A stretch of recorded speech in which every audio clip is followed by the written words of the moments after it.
some solutions, and the only way you can do that is by having a hearing where you talk about the issue and try to come up with, some findings and then work towards solutions. I think part of the problem, of course, is that on the state level, there's been a lot of cuts to education. So that's really terrible. So there's something called Prop 30, I guess, which is on the ballot.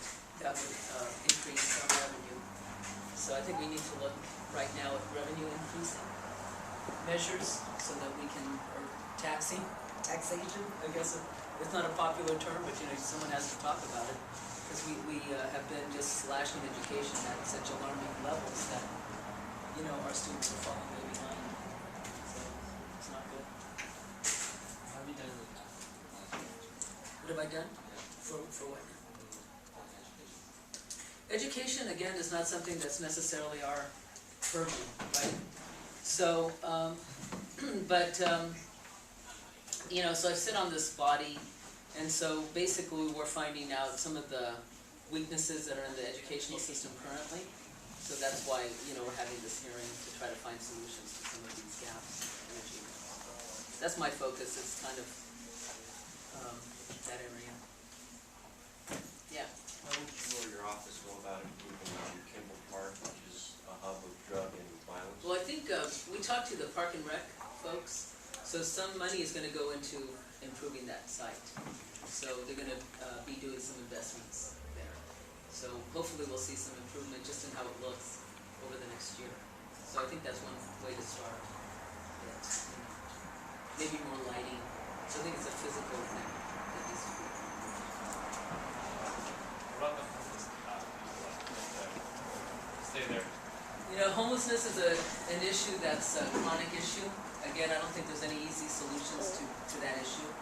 We work with Bevan Duffy in his office, so when people call us, we send people out to try to help these folks, match them with services and that sort of thing. But again, we need more housing, we need more jobs. I think we need more treatment on demand so that people who are ready to start dealing with some of their substance abuse issues have the programs ready for them to access. So I think that we just need to start thinking more in terms of mental health delivery. I think that there's been a lot of, we need more attention given to that also, because a lot of the homeless people are people who have chronic mental health issues too. And there's not a lot of options for them, really.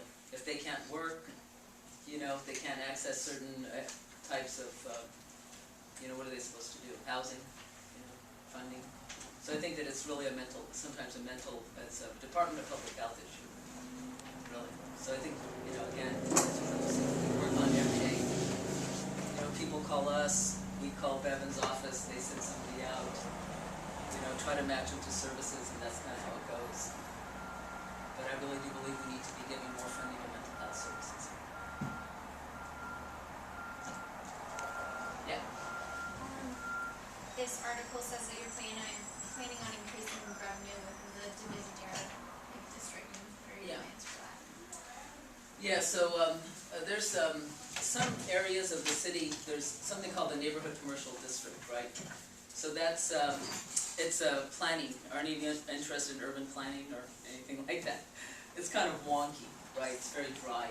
So there's certain rules that apply to businesses in certain areas. So in some areas of the city, they've created what they call named commercial districts. So on Union Street, it's a named district. In Hayes Valley, it's a named district. So it allows the merchants and the residents and other people who are interested in what goes on in those areas to establish certain types of controls. So in Hayes Valley, for instance, they ban all formula retail. So if you're Starbucks, you can't go in there if you wanted to, right? In most neighborhood commercial districts, with a hearing, a public hearing, you can open up. So Starbucks can go into some areas and sit. So what we're trying to do is tailor certain types of, we're trying to design Divisadero so that it's more, what's the word? It's kind of more in line with the values of the district.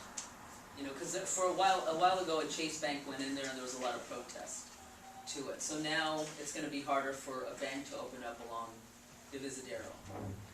There's certain types of parking requirements that are in place that would be lifted with this kind of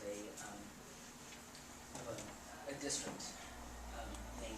So basically, what we're trying to do is allow Divisadero and Fillmore the ability to kind of tailor their street so it can be what they can envision what they want in their, along their block, and it's not something that's regulated by a citywide code.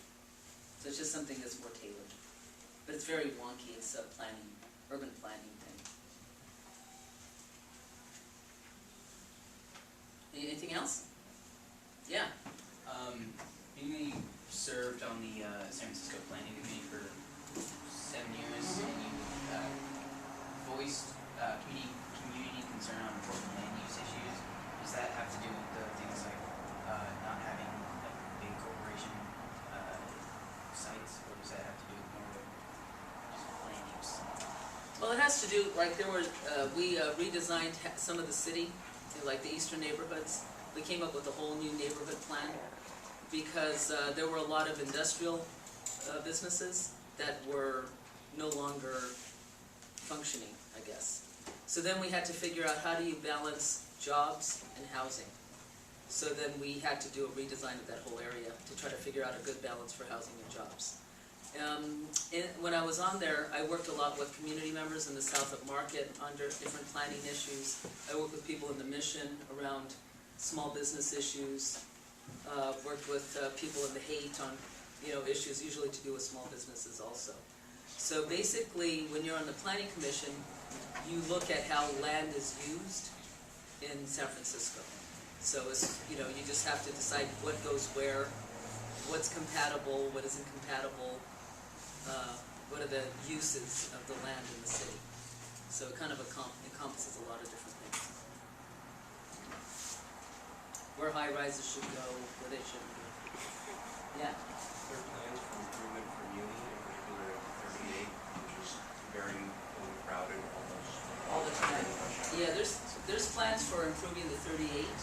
There are also now, I don't know if any of you guys have, there's a Gary BRT, bus rapid transit, that they're planning. It took them 7.5 years. They finally came up with this final plan that they're getting input from the public. So next time they have some kind of a meeting, you should go just to check it out. But bus rapid transit, I think, is one solution to some of the issues that are on Geary around transportation. The problem, of course, is the funding. So that's still a big question mark, but it's an interesting solution. So the Geary, there's plans to improve some of that. Also Fulton, some of the buses that go from that side of the city to downtown, they're planning like a 5 limited, which we don't have currently. So they're planning to increase the services. So they're trying to eliminate some stops to speed up the bus lines, and then increasing the limiteds in some areas. So they're calling it a transportation effectiveness program.